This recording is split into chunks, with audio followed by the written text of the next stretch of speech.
Muy bien, hermanos, vamos a continuar con nuestro estudio del mensaje de Jesucristo a las iglesias del Asia Menor.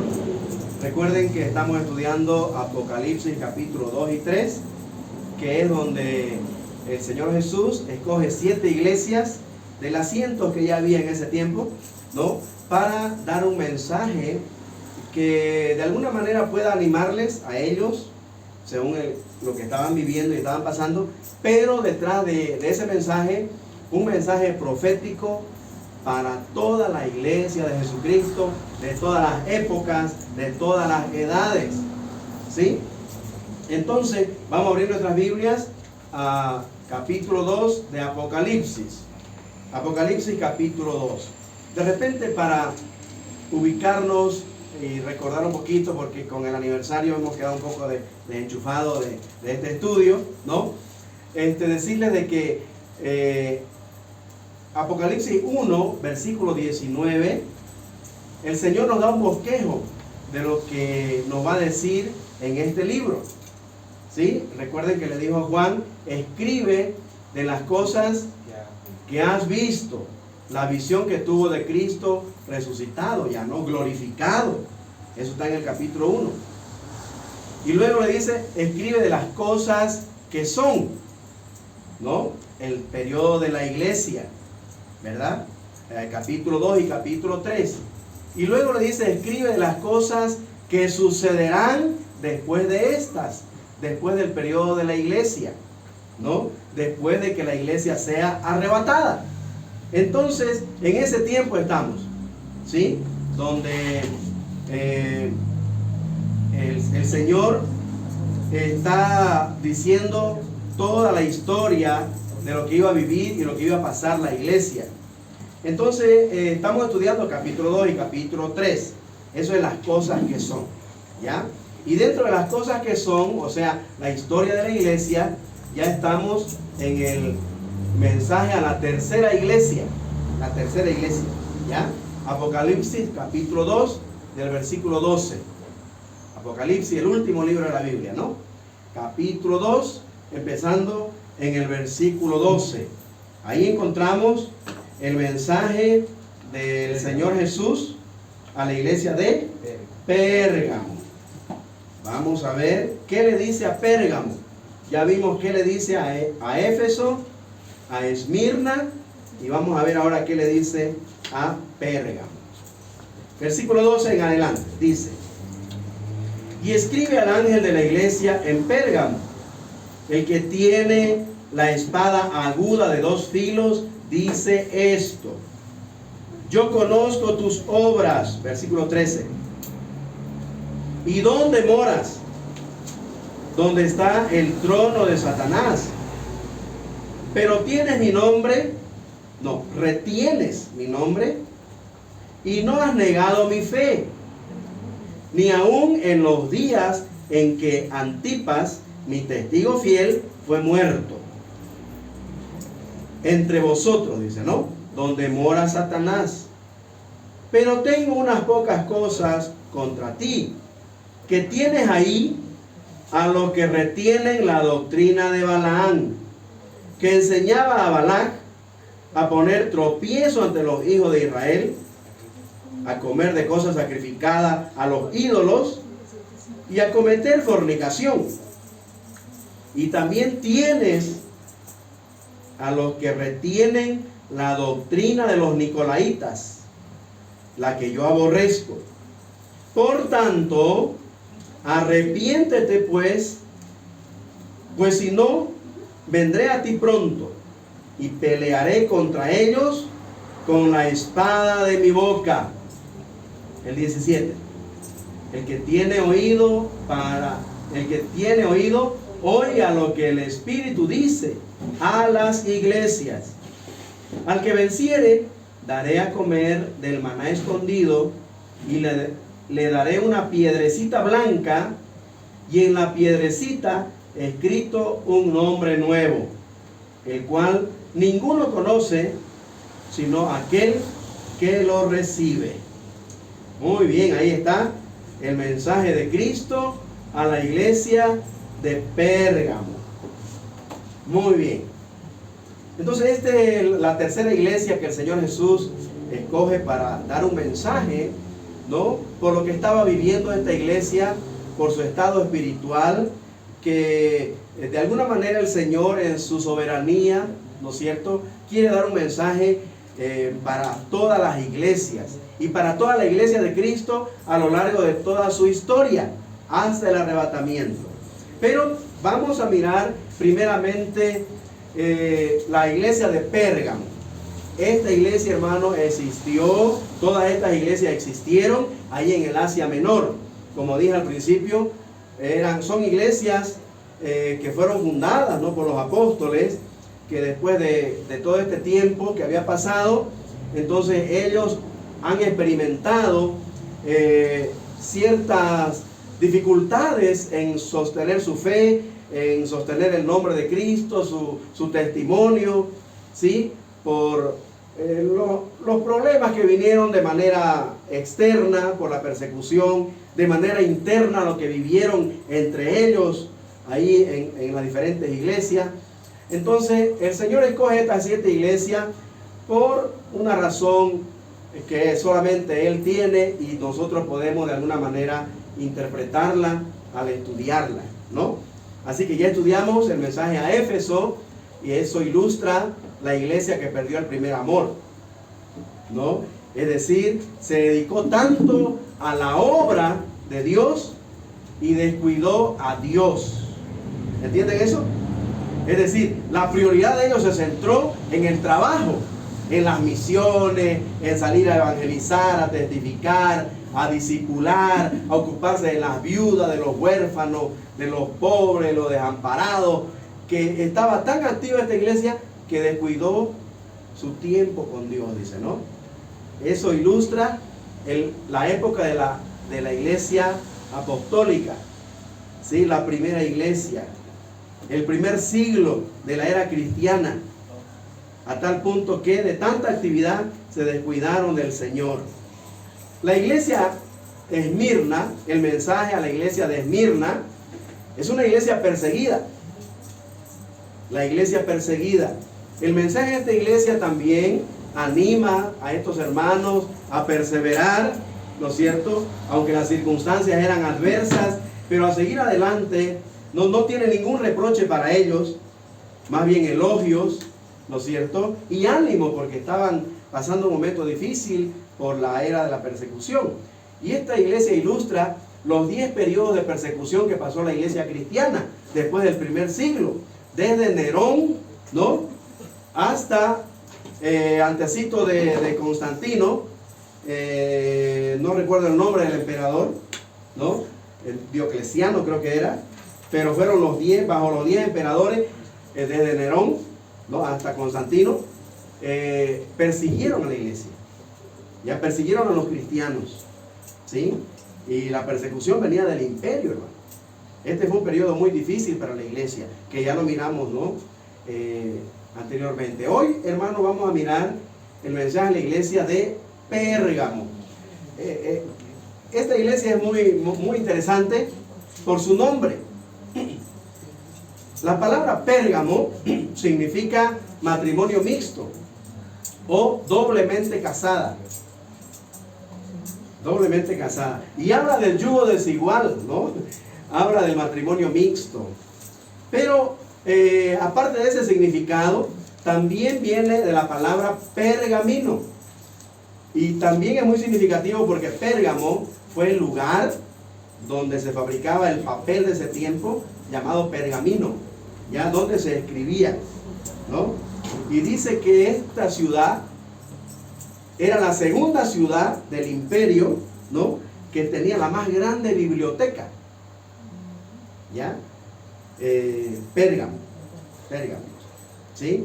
La primera en tener más libros era la biblioteca que estaba en Constantinopla, ¿no?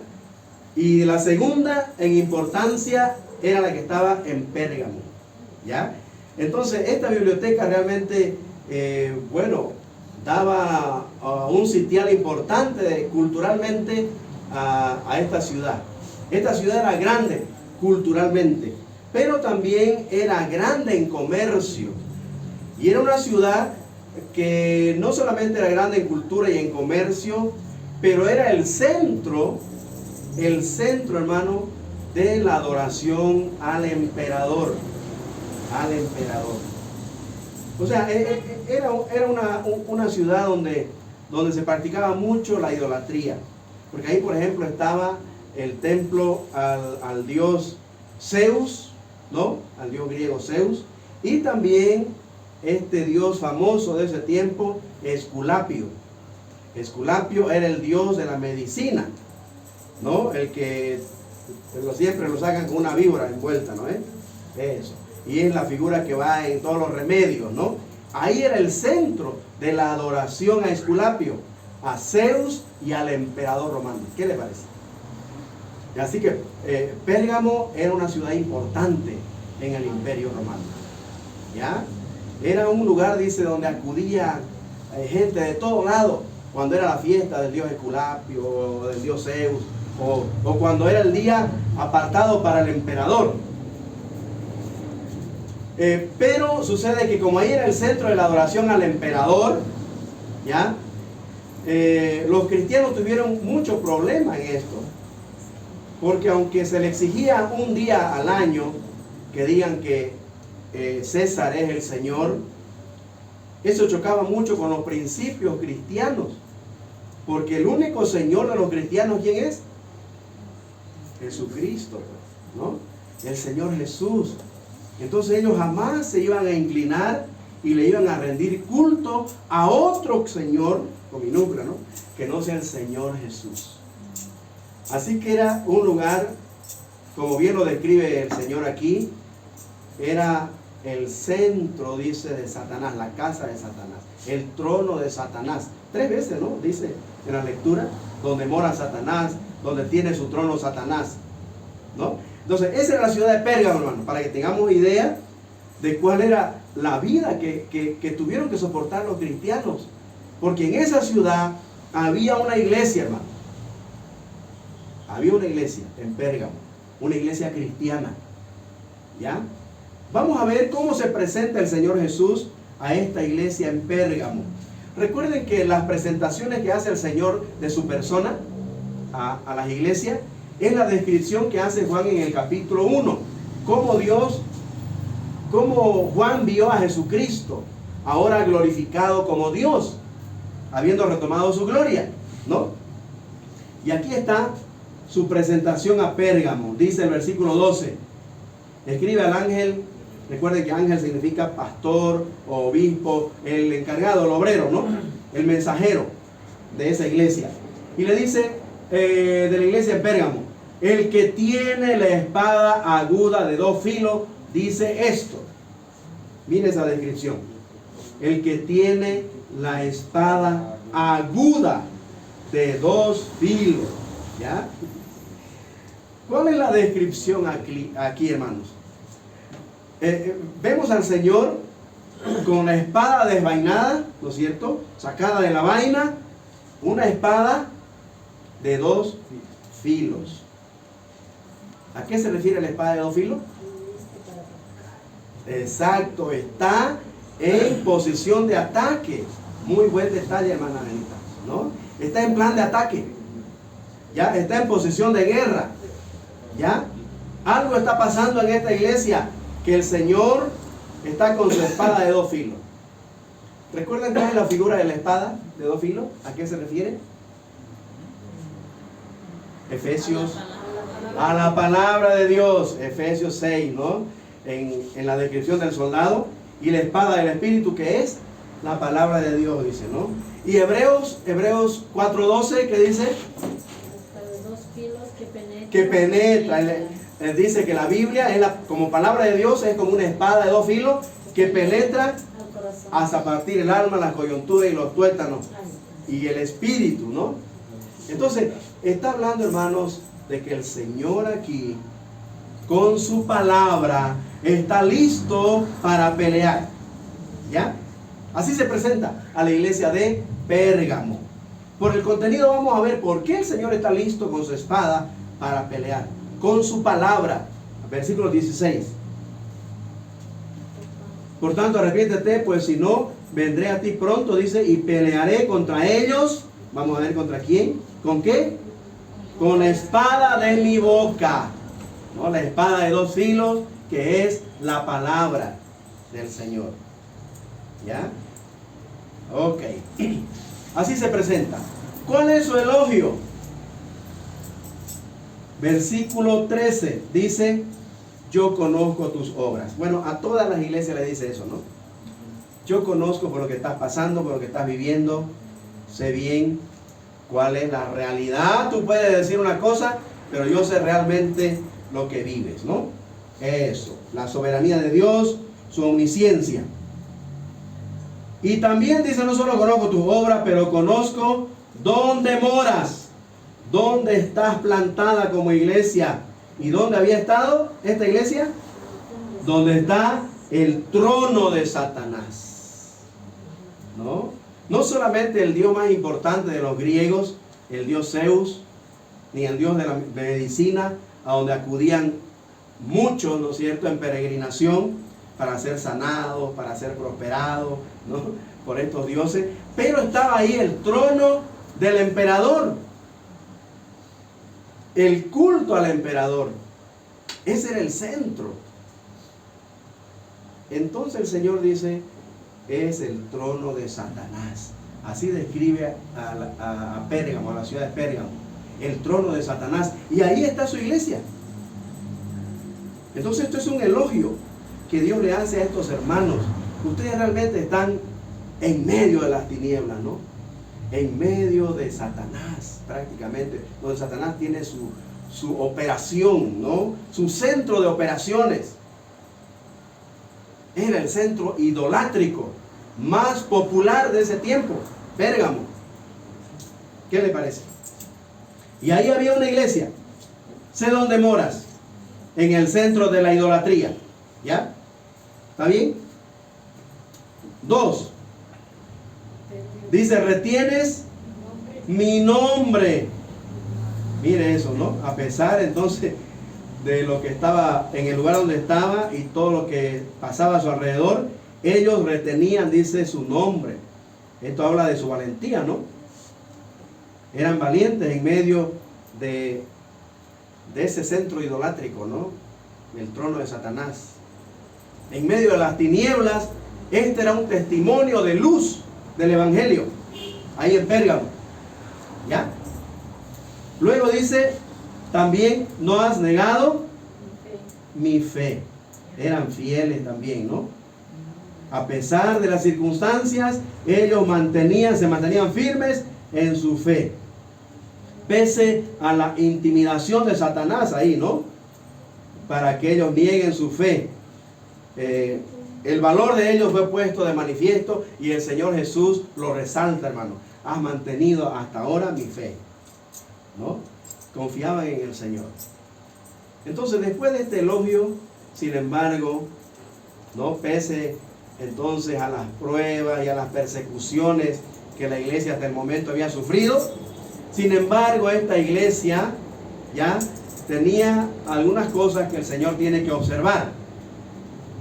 Y dice, versículo 14, pero tengo unas pocas cosas contra ti, que tienes ahí, ¿no? Ahí en medio, a los que retienen la doctrina de Balaán. ¿Quién era Balaán? ¿Recuerdan? Era un profeta que se dejó sobornar, ¿no? Por el rey en ese tiempo, por el rey de Israel. ¿Ya? Entonces, dice la doctrina de Balaán, que enseñaba a Balac, al rey Balac, ¿no? A poner tropiezo, dice, ante los hijos de Israel. Esto está en Números capítulo 25, para los que quieran conocer la historia, ¿no? Entonces dice, a comer de cosas sacrificadas a los ídolos. Enseñaban a los israelitas a comer cosas sacrificadas a los ídolos y a cometer fornicación, ¿no? A unirse con mujeres de otros pueblos. ¿Ya? Entonces, un matrimonio mixto, ¿no? Un matrimonio en yugo desigual. Entonces, esa es la doctrina de Balaam. Tiene que ver, hermanos, con la mundanalidad. ¿Ya? Pero antes de estudiar eso, es interesante notar de que antes de que el Señor haga este reproche, primero elogia, ¿no?, las cosas buenas de esta iglesia, que era un faro en medio de las tinieblas del trono de Satanás ahí en Pérgamo, que aún retenía, dice, su nombre, era una iglesia cristiana, y también retenía la fe todavía en el Señor, ¿no? No habían negado la fe en Cristo, pese a la presión, a la persecución y al sufrimiento, ¿no?, en ese tiempo. Sin embargo, también observa las cosas negativas. Y aquí hay una lección, ¿no?, que debemos aprender del Señor Jesús. A veces nosotros solo nos enfocamos en lo negativo, ¿no?, de una persona, de nuestra pareja o de nuestros hijos o de alguien, ¿no? Hacen una cosa y ahí, ¿no?, ahí nos enfocamos. Y ya, ¿no?, César, que vos siempre, ¿no?, que, ¿no? Y no miramos lo positivo, ¿no?, todo lo demás, el 99% positivo que tiene esa persona, y nos enfocamos en ese 1%, ¿no?, de lo negativo que hizo.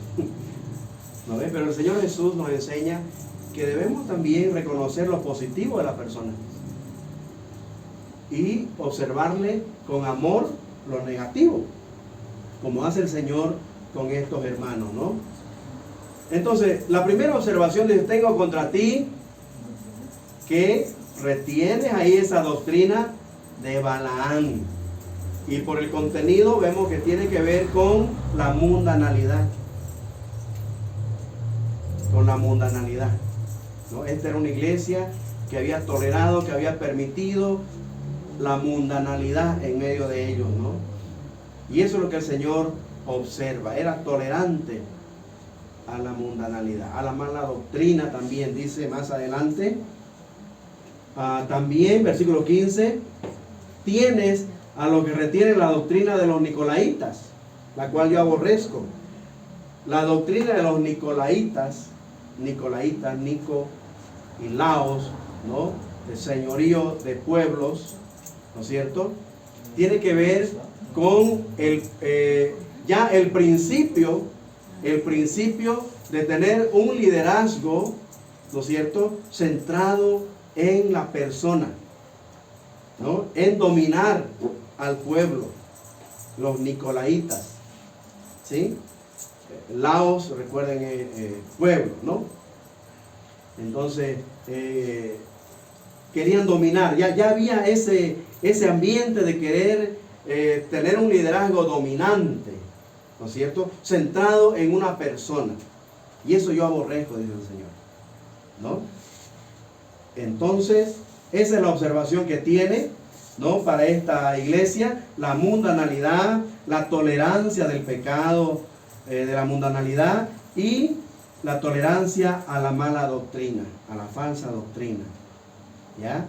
Versículo 16 viene la exhortación, un llamado al arrepentimiento. Le dice: por tanto, arrepiéntete, pues si no, vendré a ti pronto y pelearé contra ellos, contra los que retienen la doctrina de Balaam y la doctrina de los nicolaitas. Contra ellos, dice, con la palabra de mi boca, con la espada de dos filos, que es la palabra del Señor. Entonces, es un llamado a tener ese celo por la sana doctrina y ser vigilante de la infiltración de la mundanalidad en la iglesia, ¿no? Es una exhortación a rechazar la mundanalidad, ¿ya?, a no tolerarla, ¿sí? Interesante exhortación, vamos a ver en la aplicación también para nuestro tiempo, ¿no? Entonces le dice: hay que rechazar la mundanalidad. Esa advertencia de vendré pronto tiene que ver con una acción disciplinaria, hermanos. ¿Ya? Dios va a disciplinar si no hacen la corrección, ¿no?, adecuada y en su tiempo. ¿Está bien? Y luego viene la promesa, bueno, del versículo 17, como es característica del mensaje a todas las iglesias. Y el 17 dice: el que tiene oído, oiga lo que el Espíritu Santo dice a las iglesias, a todas las iglesias locales. Ya no solamente a Pérgamo, sino a nosotros también, ¿no? Y a todas las iglesias, que tengamos cuidado de la mundanalidad y de la falsa doctrina. Al que venciere, dice, daré a comer del maná escondido. Eso hace referencia al maná del cielo, a Cristo, ¿no? Y tiene que ver con ese sustento espiritual, ¿no? Y luego dice, le daré una piedrecita blanca. Esta era en ese tiempo como una invitación a los banquetes, a las fiestas, ¿no?, que había en ese tiempo. Así como nosotros damos, por ejemplo, una invitación, así daban esa piedrecita, ¿no? Entonces, tiene que ver, entonces, con el privilegio de tener comunión con Cristo, ¿ya? La piedrecita era para entrar al banquete, ¿ya?, y tener comunión con Él. Y luego dice, en la piedrecita escrito un nombre nuevo, el cual ninguno conoce sino aquel que lo recibe. El nombre nuevo, ¿no? Tiene que ver con esa intimidad. Solamente el que lo recibe lo conoce, ¿no? Hermano, habla del deseo de Jesucristo de tener comunión íntima con los suyos, con su iglesia, con nosotros. Entonces, hermano, recuerden que esta es una aplicación ya, habíamos dicho, a nivel personal para cada creyente, y a nivel congregacional. Puede ilustrar el estado espiritual de una iglesia, como el de ese tiempo, la iglesia de Pérgamo, pero también de una aplicación histórica. Vamos con la aplicación personal. Aquí, hermanos, hay un llamado de parte del Señor a cada uno de sus hijos, ¿no?, a mirar cómo estamos conduciéndonos como hijos de Dios, ¿no? Estamos, hermano, permitiendo la mundanalidad en nuestra vida, la idolatría, de repente una práctica de herejía, o permitiendo la falsa doctrina en nuestra vida, ¿sí? Desechando de repente cómo fuimos enseñados según los principios, ¿no es cierto?, de la doctrina de los apóstoles. Entonces aquí hay un llamado, hermano, a ser celoso de la sana doctrina, ¿ya? A tener cuidado sobre todo de la mundanalidad, ¿ya? Dice, por ejemplo, 1 Juan 2, 15, dice, no améis al mundo ni las cosas que están en el mundo. Porque si alguno ama al mundo, dice, el amor del Padre no está en él. ¿Y qué es amar al mundo? ¿Qué es permitir la mundanalidad en nuestra vida? Hermano, el mundo es ese sistema organizado por Satanás, opuesto al sistema bíblico, al sistema espiritual establecido por Dios, que está en contra de los principios éticos, morales y espirituales de Dios. ¿Ya? Mundano sería, a ver qué. Ejemplos prácticos. ¿Ah? ¿Qué sería algo mundano? Pensar algo que solo puedo conseguir algo yo, puede ser también, ¿no? Algo de, tal vez la ropa. Eso, los deseos de la carne. Sí. En 1 Juan, ahí sigue diciendo, versículo 16, porque dice que manifiestas son las obras de la carne, ¿no?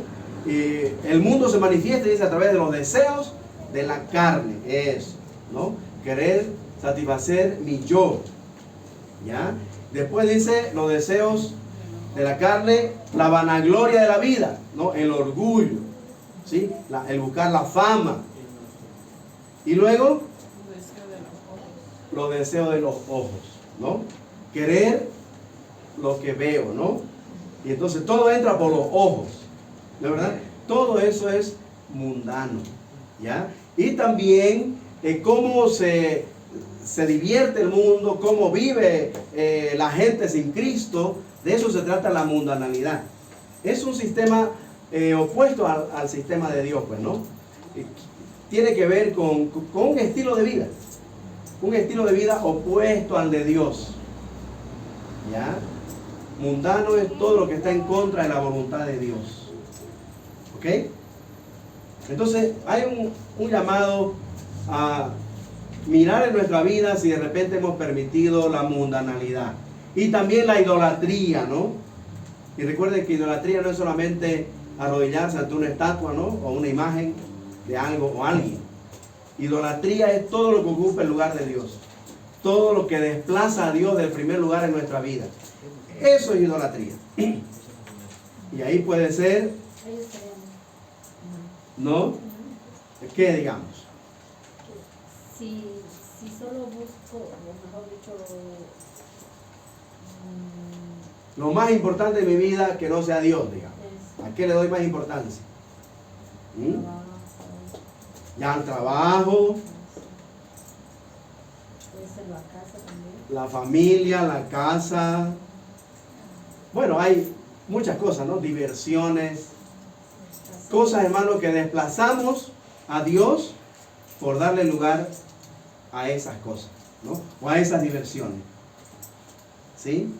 Entonces, es una fuerte exhortación, hermano, a que nosotros nos cuidemos de la idolatría, que seamos luz en medio de las tinieblas. ¿Sí? Luz en medio de las tinieblas. Muy bien.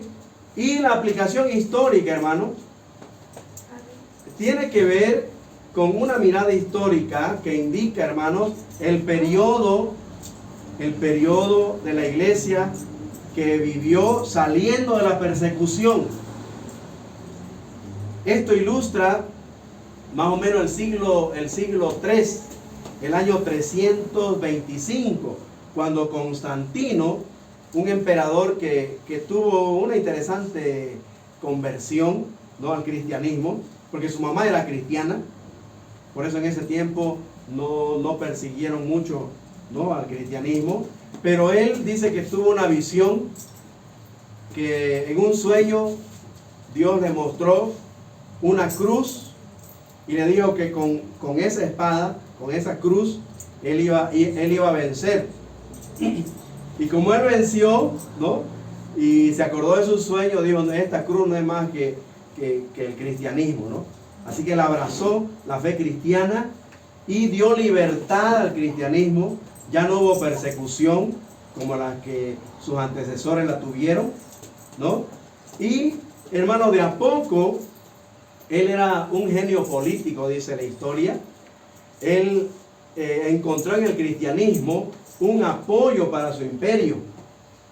Y sucede que al darle libertad, ¿no?, era tanta la persecución que de repente la iglesia en ese tiempo pues estaba cansada ya, ¿no?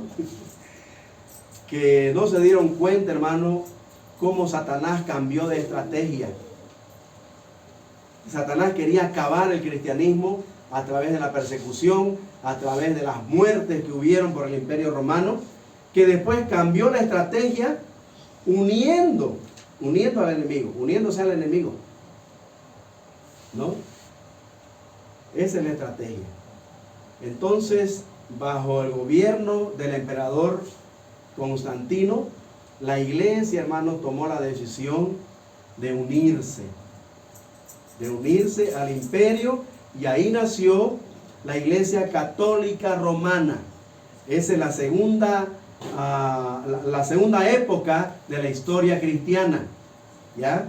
Cuando el cristianismo se alió al gobierno y nació la Iglesia Imperial, que dominó desde ese momento, desde el tercer siglo en adelante, casi hasta el siglo XVII, ¿no?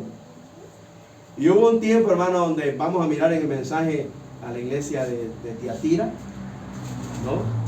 Que se infiltró un montón de prácticas paganas de los otros pueblos que eran conquistados por Roma. Ya la iglesia era una iglesia imperial. Pero aquí nace, hermano, dándole cobertura a la mundanalidad y a la idolatría en esta iglesia. Entonces, esta es la aplicación histórica. Aquí nace la iglesia imperial. La mirada histórica indica la unión de la iglesia con el Estado romano, la unión con el poder político desde el siglo III en adelante. Y esto nace, según la historia, con el emperador Constantino.